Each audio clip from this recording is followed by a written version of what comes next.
સીતારામ બધાઈને બેહી ગયા નવરા થઈને અને બેઠા હોય ને ત્યારે થોડીક વાર શાંતિ હોય.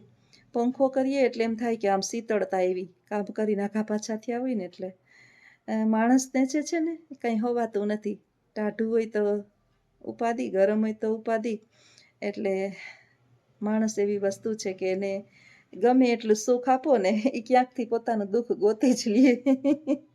એટલે આ આપણું કંઈક આવું જ છે, કારણ કે આપણે માણસ પ્રજાતિમાં જ આવીએ છીએ. હમણાં જે છે ને એ ઘણીવાર આપણે નવરા બેઠા હોઈએ ને હમણાં મેં તો નોકરી મૂકી એટલે થોડોક મોબાઈલ 5 મિનિટ વધારે જોવાઈ જાય. તો કંઈક ને કંઈક જે છે એ લઈને ઇન્સ્ટાગ્રામ હોય, યુટ્યુબ હોય, કંઈક ને કંઈક લઈને ઊભા જ હોય. સોશિયલ મીડિયા સાથે જોડાવવું હોય ને આપણે, કોઈ પણ જે મિત્રો જોડાતા હોય, તો એની અંદર આપણે આપણા સિવાય બીજાની લાઈફની અંદર દખલ દેવાય નહીં.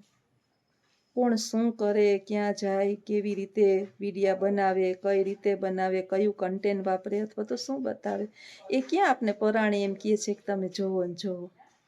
આપણે શું કામે એના રોટલાની અંદર પાટું મારીએ. પણ માણસને જે છે ને એ દૂધમાંથી પૂરા કાઢવાની ટેવ પડી ગઈ છે. બીજાના રોટલાની અંદર પાટું ના મારે ને ત્યાં સુધી એને મજા ન આવે. એટલે થોડાક દિવસ મેં જ્યારે વિડીયો બનાવવાનું સ્ટાર્ટ કર્યું ને ત્યારે થોડાક દિવસ કોઈ કમેન્ટ એમ કરે કે અથવા તો કંઈક બોલે તો આપને મન ઉપર થોડુંક થતું કે હે માણસ તો જો. પણ છેલ્લા 4 વર્ષથી મારું આ જોડાણ ચાલુ છે એટલે હવે તો ઓલો રીઢા ગુનેગાર થઈ ગયા હોય ને કે માણસ ગમે એ બકવાસ કરે, આપણે આપણું કામ ચાલુ રાખવાનું. પણ માણસને આ ફિતરત હોય કે ખબર નહીં હું મજા આવતી હોય. મારે તો નિરાશ છે ભગવાનની કે મારી યુટ્યુબ ફેમિલી અને ઇન્સ્ટાગ્રામની અંદર મને હારામાં હારી સફળતા મળી રહી છે. હજી તો મહિનો કે 2 મહિના જેવું થયું મેં ઇન્સ્ટાગ્રામ ચાલુ કર્યું તો 1200 ઉપર ફોલોવર્સ થઈ ગયા. હારી કહેવાય સફળતા આપણી. અને હું એટલું બધું એમાં ધ્યાન આપતી નથી. યુટ્યુબ છે એટલું રેગ્યુલર એમાં વિડીયો નથી મૂકતી. જોશના વડોદરા આઈડી છે મારી, કોઈ જોતું હોય ઇન્સ્ટાગ્રામમાં. એની અંદર કંઈક સુવિચાર કે એવું જ કંઈક હોય. વધારે પડતું ઇન્સ્ટાગ્રામમાં નથી મૂકતી. પણ આપણે આપણું જ કરાય. મારું કહેવાનું એમ છે, કોઈ વ્યક્તિ કોઈને ફોર્સ કરી આપણે આ વિડીયો આવે અને આપણે ન ગમતો હોય તો આપણે ફટાફટ જવા દઈએ, સ્કીપ કરી દઈએ, જવા દઈએ. આપણે એના વિશે બોલવું જ અથવા તો નોંધ લખવી જેવું જરૂરી તો નથી. પણ માણસને છે ને ત્યાં સુધી મજા ન આવે, ઓલા કોકના ખોબા ન ઉપાડે ને ત્યાં સુધી. એના વિશે હું તમને એક વાત કહું. માણસ બધાનું કન્ટેન્ટ આપવાની છૂટ છે. ભારત સ્વતંત્ર દેશ છે, લોકશાહી છે આપણી પાસે. અને આપણે અત્યારે તો સારું આપે એનો આભાર, પરંતુ જે ખરાબ આપે છે ને એ માણસને બહુ જોવું ગમે. જોતા જાય ને પાછા કમેન્ટુય કરતા જાય. ઇન્સ્ટાગ્રામમાં તો નંગા નાચ નચાય છે અત્યારે. આપણે એમ થાય કે શું આ માણસ 2-4 વ્યૂ વધારવા માટે થઈ અને આટલી હદે પોતાની આબરૂને નીચે નીચોવતા હોય. પણ ઠીક છે, જેની જેવો સ્વભાવ. એક ટીવી સિરિયલ લઈ લ્યો તમે, એક પ્રોગ્રામ લઈ લ્યો, એક આપણા બેડરૂમ સુધી તો અત્યારે નગ્નતા પહોંચી ગઈ છે. એટલે આની અસર આપણા સંતાનો ઉપર પડી રહી છે. જો આપણી ઉંમર જ્યારે 12-13 વર્ષની હતી, આપણી પાસે કંઈ હતું જ નહીં અને આપણે આવા કુવિચાર આવતા જ નહીં. બાળક પાસે અત્યારે મોબાઈલ છે, નાનું હોય ને 4-3 વર્ષનું તો એને મોબાઈલ દો તો એ ખાય, બાકી ખાય નહીં. અત્યારે મા બાપે એને એવા કર્યા છે, ખવડાવવા માટે થઈને મોબાઈલ આપે. ન ખાઈને 2 ભાટીપા આપણે તો હાવણી લઈને બેહતા એટલે હારા ખાવા માંડે. પણ ઠીક છે, એના માટે હું તમને એક ઉદાહરણ આપું કે એક કુંભાર હતો ને માટલા ઘડતો હતો. એટલા સરસ, એવો હોશિયાર. દરેક માણસ એના વ્યવસાયની અંદર હોશિયાર જ છે. પહેલાં પોતાના સ્વતંત્ર વ્યવસાય હતા અને વ્યવસાય જે છે ને એવી નોકરી નથી. કરીને નોકરી એટલે નોકર. મેં નોકરી કરી એટલે 20 વર્ષ મેં નોકરની જેમ જ કાઢ્યા. કોઈ એટલે કાંઈ આપણે નોકરની જેમ જ આપણે ટ્રીટ કરે અને એમ જ તો નહીં મૂકી હોય. હદ ઉપરવટ આપણે કંટાળી ગયા હોય નોકરીથી ને. તમે ઈમાનદાર હોય, પ્રામાણિક હોય અને તમને ચાપલુસી કરવાની ટેવ ન હોય ને એટલે તમારી કોઈ પગારની અંદર કે કાંઈ પણ પ્રકારની પ્રગતિ ન થાય. બાકી હા, તમને ચમચાપટ્ટી આવડતી હોય, ચાપલુસી આવડતી હોય, કોણે ક્યારે શું કર્યું હતું એ તમને આઘા પાછી કરતા આવડતું હોય, કોના લીટી ટૂંકી કરીને તમારી લીટી મોટી કરતા આવડતું હોય, આવું આપણા પરિવારની અંદર હોય. એક માણસ હોય આવું હારી હારી વાતો કરે, અસલ બોલતા આવડે, એ માણસની લીટી મોટી જ રહે. આપને આવું ન આવડે. આપણે જે છે એ કોઈથી ડરીએ નહીં. ઈશ્વર આપણી સાથે હોય ને એનાથી આપણે ડરીએ. આપણને ખબર છે કે આપણે શું છીએ. એટલે નોકર કહેવાય. નોકરી એટલે નોકર. આપણો વ્યવસાય તો આપણો વ્યવસાય કહેવાય. ભલે રીંગણા બટેટા વેચીને અહીં જે 200-300 રૂપિયા મળે, એ જે આનંદનો જે ઓડકાર આવે ને એ નોકરામાં ન મળે. ઠીક છે જે હોય એ. પણ એક કુંભાર હતો. આ કુંભાર જે છે એ માટલા ઘડવાની અંદર એટલો માસ્ટર, એટલો નિપુણ કે એના માટલા જે છે એ વખણાય. એના માટલાનું પાણી જે છે એ એકદમ શીતળ.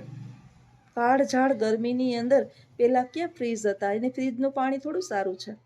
તો એ માટલામાં પાણી આપણે નાખતા ને આમાં પણ આતરડા જે છે એ ઠંડા થઈ જાય, એટલું પાણી ઠંડુ થાય. એક વખત આસપાસના ગ્રામ્યનો એનો રાજા જે છે એ ત્યાંથી પસાર થયો. તડકા ધૂમની એને એકદમ તરસ લાગી અને એણે પાણી પીધું. તો એકદમ જે છે એ ઠંડુ પાણી. એણે તો આવું ઠંડુ પાણી એકઈ માટલામાં હજી સુધી રાજા હોવા છતાં એણે પ્રાપ્ત થયું નહોતું. એટલે એ કુંભારનું એને કામ ગમ્યું. એણે કુંભારને કીધું કે તું અહીંયા આટલું સરસ કામ કરે છે તો તારી જરૂર તો મારા જેવા રાજમાં છે, તું આવ. હવે કુંભાર તો હરખાણો. રાજાનું માણસ થાવું કોને ન ગમે. એટલે એ તો હરખભેર પરિવારને પોતાની વર્ણન કર્યું અને પોતાની જે કથની જણાવી કે આ રીતે રાજાનું મને નિમંત્રણ છે અને આપણે રાજની અંદર હવે રહેવાનું છે, ને ત્યાં જ આપણે એના માટે જ માટલા બનાવવાના છે. બધા ખુશ. રાજાએ ખુશ અને કુંભારે ખુશ. રાજા જે કુંભાર તો એના માટલા ઘડવામાં વ્યસ્ત હતો. એટલે રાજાને વિચાર આવ્યો કે કોઈ પણ પ્રકારની તાલીમ વિના જો આ કુંભાર આટલા સરસ માટલા બનાવે છે તો આને સારામાં સારી તાલીમ આપવામાં આવે તો. એટલે એણે જે છે રાજા ઉપર એક અધિકારી નિમ્યો કે કુંભાર માટલા ઘડે છે ને એને વધારે પણ સુદૃઢ બનાવવા હોય સારા, તો તું એને જરાક સજેશન કરજે. એટલે અધિકારી જે છે એ કુંભારના કામમાં દખલગીરી ચાલુ કરી કે માટીને આમ ખૂંદને, એની અંદર આટલા પ્રમાણમાં પાણી નાખને, એને પકાવ ત્યારે આમ કરને, થોડી માત્રામાં ગરમી ઓછી વધુ કરને, આ માટીથી વધારે આમ કરને. એટલે સાલું કુંભારને મજા નથી આવતી. માટલા જે છે એ પહેલાં બનતા હતા ને એવા બનતા નહોતા. અને ધીમે ધીમે માટલાનું જે પાણીની શીતળતા જે છે એ પણ ગાયબ થવા માંડી. હવે રાજાને આ વાત કાને આવી કે માટલા જે છે એ સુધારવાને બદલે બગડ્યા છે. એટલે એણે કુંભારને બોલાવ્યો કે તારું કામ સુધરે એટલા માટે મેં ખર્ચો કરી અને તારી માટે અધિકારીની નિમણૂક કરી છે.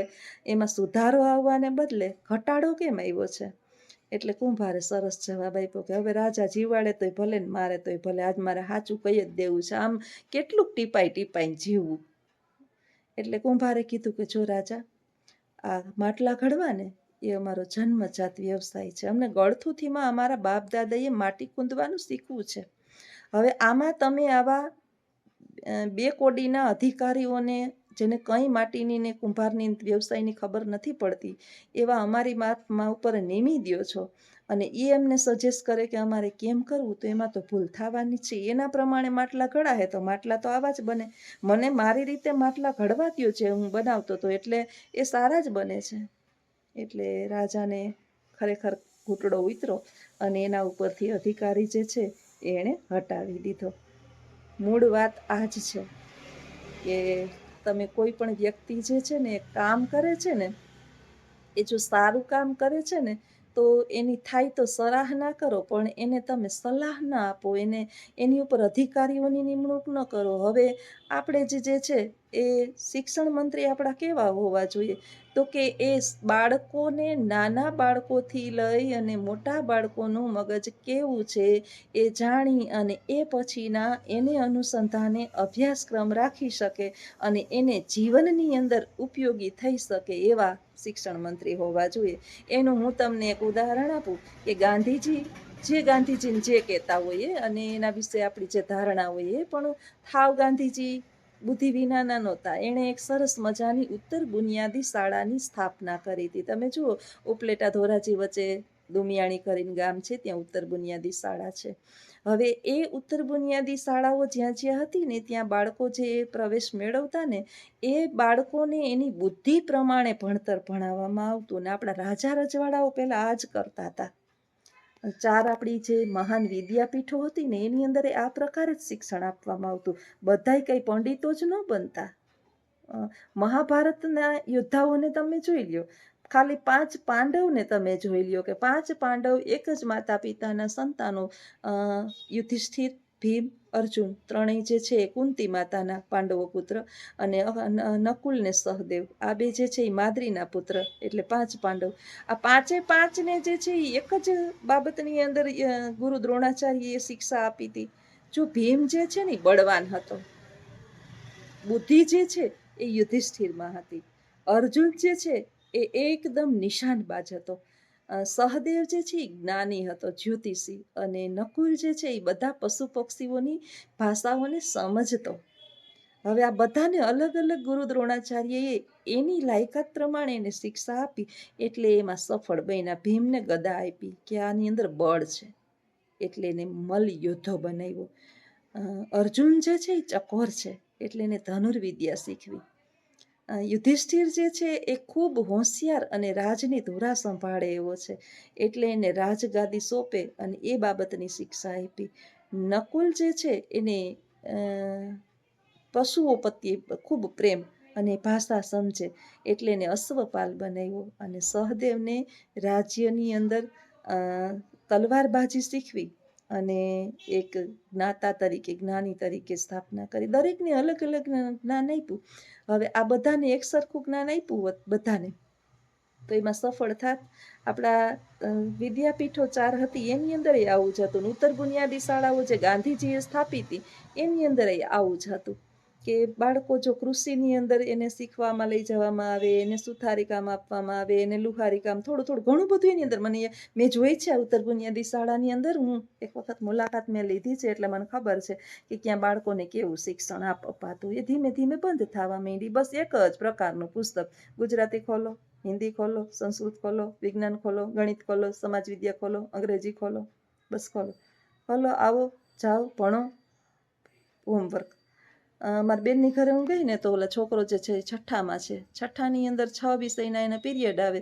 પછી એના શિક્ષકો 6 વિષયની એને નોટ લઈ આવવાનું કહે, 6 વિષયની સ્વાધ્યાય પોથી અને એક રફ નોટ. વિચારો કે એક નાનકડું 12 વર્ષનું બાળક જે છે એ 18 ચોપડા હારે 3જે માળે કેમ ચડે, એના ખંભાની કરોડરજ્જુ તૂટી જાય કે ન તૂટી જાય. આ શિક્ષણ છે આપણું. એટલે તમે અજ્ઞાનીને સ્થાન આપી દો તો આવું જ બને. વાત જે છે એ કડવી બહુ છે, પણ જેની અંદર કાંઈ ઓકાદ નથી અને એને તમે એ સત્તા આપો ને તો એ આપણા માટે દુઃખદ બની જાય. એટલે કુંભારની આવી સ્થિતિ થઈ હતી, અને આ સ્થિતિ જે છે એના ઉપર અધિકારીને કારણે હતી. હવે હું નોકરી કરતી ને એટલે મારી એક શરત હતી ક્લાસમાં કે હું ભણાવતી હોય ને ત્યારે વચ્ચે દખલગીરી કરવા નહીં આવવાનું. મને ખબર છે મારે હું ભણાવવાનું છે, અને એની અંદર જો તમને ક્યાંય પણ કચાશ લાગે ને કાંઈ પણ ખોટું દેખાય ને તો એની ક્ષણે મારું રાજીનામું મારે ભેગું જો હું દઈ દઈશ, તમારે કેવું નહીં પડે. આપણે શિક્ષક હોય ને એને એટલી તો ખબર જ હોય, ત્યારે તો એ વિષયના શિક્ષક થયા હોય. હવે એમાં પંચાયત કરવા આવે કે તમે આમ કર્યું તેમ કર્યું. 45 મિનિટનો પીરિયડ કે 50 મિનિટનો પીરિયડ હોય, એમાં 50 મિનિટની અંદર કાંઈ 50 મિનિટ ચોઈટું જ ન રહેવાનું હોય. 5-10 મિનિટ જઈએ ત્યારે 5 મિનિટ વિદ્યાર્થીઓને બીજા વિષયનું ભણતા હોય એમાંથી રિલેક્સ કરવા પડે. છેલ્લી 5 મિનિટ 10 મિનિટ જે છે એ આપણે ભણાવ્યું છે એમાંથી એનું કેટલું મગજ માર્યું છે એ ચેક કરવું પડે. તમે જાવ એટલે ચોઈટાર્યો ને છેઠ સુધી ચોઈટાર્યો, બીજાને 2 મિનિટ લઈ લ્યો. આ ભણાવ્યું કહેવાય? આ ભણાવ્યું ન કહેવાય. તમે તમારો સમય પસાર કરવા ત્યાં ગયા છો. એટલે આવું છે બધું. પણ જેવો જેની મગજ અને જેની જેવી આવડત, કોક કામ કરે એની અંદર ખોચા ન કાઢીએ, આપણે આપણું કરીએ. અને કુંભારને જેમ માટલા એની રીતે સારા બનતા હતા એમ બધાએ હવની રીતે કામ કરે અને કરવા દઈએ તો જ કામ સારું થશે, અન્યથા કામ બગડશે. આ વિચાર સાથે વિડીયો પૂર્ણ કરું. આવજો. સીતારામ.